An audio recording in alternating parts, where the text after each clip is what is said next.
এবং যারা সকল সাকার ভগবানের ভক্তিসহ উপাসনা করেন, এই দুইয়ের মধ্যে কারা শ্রেষ্ঠ যোগী? শ্রী ভগবান বলেন, যারা নিষ্পূর্বক সমাহিত চিত্তে আমাকে ভজনা করেন এবং ভর করেন, তাহারা শ্রেষ্ঠ যোগী। নিরাকার ও মান অপমানে নিন্দা প্রশংসায় সমভাবাপন্ন তিনি আমার প্রিয় ভক্ত। নারদের ভক্তি সূত্র বলছে ভক্তি শ্রীরামকৃষ্ণের মা ভগবতারিণীর কাছে ভক্তি লাভের জন্য প্রার্থনা করছেন। মা ঠাকুরকে খুব সহজভাবে বলার চেষ্টা করেছেন, সেটি আমরা কথামৃতে আলোচনা দেখার চেষ্টা করব। ঠাকুরকে কি বলছে, কিভাবে পড়া সম্ভব, এবং শুধু কেবলমাত্র সন্ন্যাসীদের জন্য নয়, সন্ন্যাসী প্রীতি সকলের জন্যই আমরা সেটি প্রযোজ্য বলে মনে করি।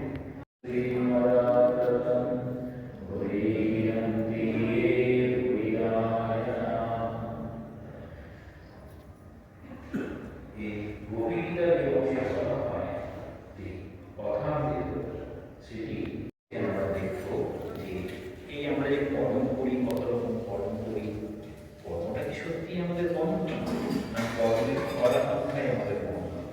দেখা যাবে কর্মের ফলাকাঙ্ক্ষা আমাদের কর্ম। ঠাকুর এখানে বলছেন, প্রসঙ্গ করছেন 1883 সালের 27শে ডিসেম্বর। প্রথমে প্রসঙ্গ উত্থাপন করেছেন কর্ম বন্ধনের মহোৎসব ও পাপ যে আমার সারা জীবনের প্রচেষ্টাই ব্যর্থ হয়ে গেল। হয়তো একটা বছর ধরে একটা গাছকে পালন করলাম, সে ফল কিছুই দিল, সেই জন্য তখন মনে হয়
स्वरूपिणे अवतार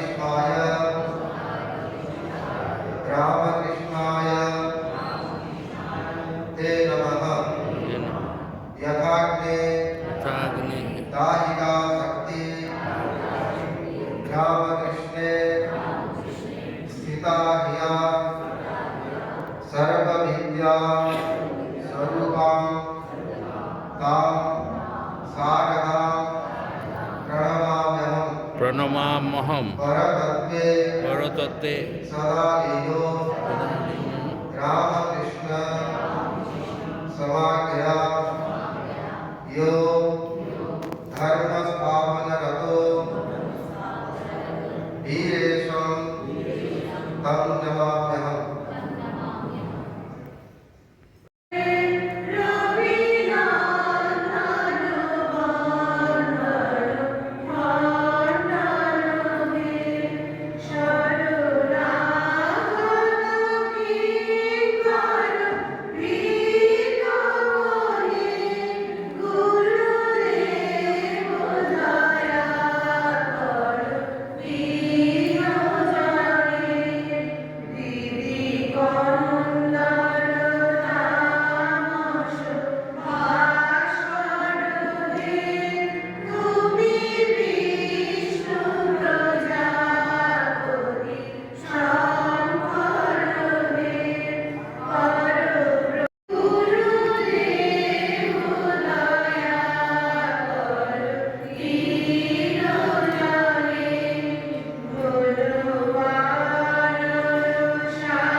এই ওরিয়েন্টেশন ক্যাম্পে উপস্থিত রামকৃষ্ণ মিশনের পূজ্য অধ্যক্ষ মহাশয়কে আমার প্রণাম। এখানে উপস্থিত পূজনীয় শ্রীমৎ স্বামী যোগী মহাকামানন্দজিকে আমার শ্রদ্ধা জীবনম কবি বেদিতম সাহম শ্রবণমঙ্গলম শ্রীমদাতম ভূমি বিনন্তি হরিদায় নমঃ। পরমগৌরীয় কর্ণধার স্বরূপঃ নমস্তু রামকৃষ্ণায় তস্मै শ্রী গুরবে নমঃ। মহারাজজি খুব সুন্দর নাম দিয়েছেন ওরিয়েন্টেশন ক্যাম্প। তো সহজ কথায় হচ্ছে ভক্ত হিসাবে অনুরাগী হিসাবে আমাদের যে আন্ডারস্ট্যান্ডিং, আমাদের যে ধারণা সেটাকে পরিষ্কার করে দেওয়া, এটা ক্লিয়ার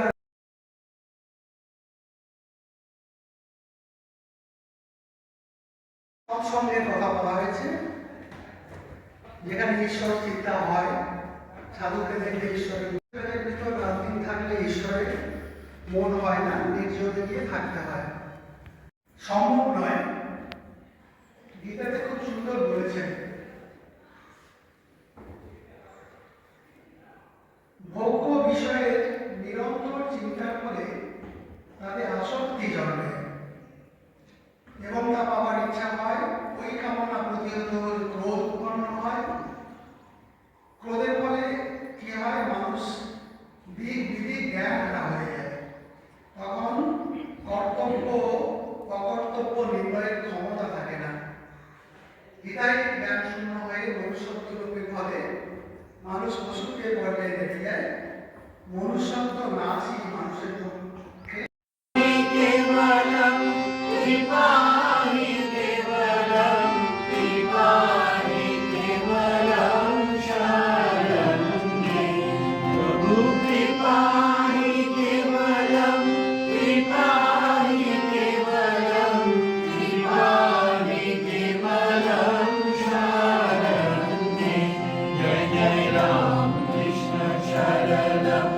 Ram Krishna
মাস্টার বিনীতভাবে সংসারে কিরকম করে থাকতে হবে,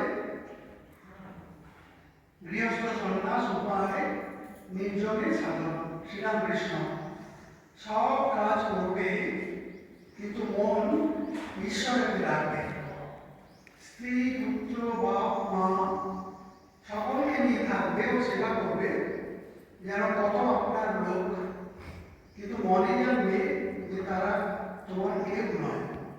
তার সবটা নিয়ে পূর্বের কোনো অবদানের কোনো কথা, কোনো মতবাদকে কিন্তু এখানে বর্জন করছে না। তাদের যা কিছু ভালো সেই সবটা নিয়ে সমন্বয় করছেন, অর্থাৎ যা কিছু ভালো অ্যাকসেপ্ট করছেন, অ্যাসিমিলেট করছেন অ্যান্ড কন্টিনিউ। এখানে সমন্বয় মানে কিন্তু প্র্যাকটিক্যালিটি। আমাদের বর্তমান যুগে এগিয়ে চলতে গেলে প্রত্যেককে এইভাবে কদম অর্জন করে সমন্বয় সাধন করে এগিয়ে চলতে হবে। এটি যুগ প্রয়োজন। শুধু সমন্বয় সাধন করলেন তাই নয়, কি বললেন? আমরা দেখলাম যে রাম শ্রীকৃষ্ণ সেই দাঁড়িয়ে রামকৃষ্ণ নিজের ভাব চোখে ঠাকুর দেখছেন যে শ্রী চৈতন্যদেব যীশু খ্রিস্ট তার শরীরের মধ্যে বিলীন হয়ে যাচ্ছে, অর্থাৎ সব অবতার নতুনভাবে তার মধ্যে আত্মপ্রকাশ করেছেন। দক্ষিণেশ্বরে যখন ঠাকুরের অনেক লীলা আরো বলছেন, খ্রিস্টানরা, মুসলমানরা, বৈষ্ণবরা যে যেভাবে তাকে ভজনা করে বস্তু লাভ করে, অর্থাৎ তাঁর দর্শন পান, তাকে প্রাপ্ত হন, তিনি সেইভাবে সাধন করে নানা লীলা আস্বাদ করছেন। দিন রাত কোথা দিয়ে কেটে যেত বেশি থাকতো না, ঠাকুরকে বিশেষ প্রকাশ দেখতে পাই। এই অর্থে আমরা তাকে বলতে পারি অবতার বৈশিষ্ট্য। শারদানন্দজি লিখছেন, মহাচার্য রামকৃষ্ণায় নমঃ। আচার্য মানে তিনি মহান শিক্ষক। কেন? বিশেষ বৈশিষ্ট্য কি তার? অন্য অবতারদের থেকে তিনি আলাদা কেন? ঠাকুর সেই রকম মহান শিক্ষক যিনি কি শেখাচ্ছেন যে মানুষ কি করে দেবত্বের পথে উন্নীত হতে পারে। সমাজের যে কোনো স্তরে, যে কোনো জীবিকার মানুষ তিনি যতই নিন্দনীয় কাজ করুক না কেন, তার জীবনচর্যা যতই কুৎসিত হোক, সবাইকে তিনি নিজের আচরণ দিয়ে যেমন প্রয়োজন তিনি পথ দেখিয়েছেন। গিরিশ ঘোষ স্বাধীনতাকে বাধা সৃষ্টি করছেন। ঠাকুর প্রথম তার সহধর্মীকে বিদ্যাসমিতিকে এত সম্মান দিচ্ছেন, ষোড়শী রূপে দেবদাসী রূপে পূজা করছেন যা আমরা কখনো দেখতে পাইনি। এই যে জগৎ জীবন সৃষ্টি মায়ের এলাকা, শুদ্ধ ব্রহ্ম দেহ ধারণ করে অবতার হন, তখন মাকে মানতেই হবে। যখনই অবতার এসেছেন, ভগবান এসেছেন, তখন তার সাথে ভগবতী আসছেন। রামচন্দ্রের সাথে সীতা আসছেন, শ্রীকৃষ্ণের সাথে রাধিকা আসছেন, চৈতন্যদেবের সাথে বিষ্ণুপ্রিয়া। অপেক্ষা শক্তির প্রকাশ শ্রী শ্রী মায়ের মধ্যে আমরা দেখতে পাচ্ছি বিশেষ শক্তির প্রকাশ। আর তাদের যে ইনস্ট্রুমেন্ট, ঠাকুর মায়ের বাণী যারা ভাব প্রচার করছেন তিনি স্বামী বিবেকানন্দ, তিনি গঙ্গা যে বলা হয় গঙ্গা বাড়ি ব্রহ্ম বাড়ি, ঠাকুর বলছেন গঙ্গা বাড়িটা ব্রহ্ম বাড়ি, মানে ব্রহ্মস্বরূপ যা হচ্ছে যে গঙ্গা জল দেওয়া সব যেন পবিত্র হয়ে যায়। সেরকম সেটি যেন ওই বহু হৃদয় বহুমুখী হইতে বলা হচ্ছে। গঙ্গীটার হৃদয় কিন্তু আসছেন বহুমুখী হইতে, অর্থাৎ বহুমুখী থেকে যেমন গঙ্গা আসে, ঠিক সেরকমভাবে ঠাকুরের স্বরূপ, ঠাকুর কীভাবে সেটি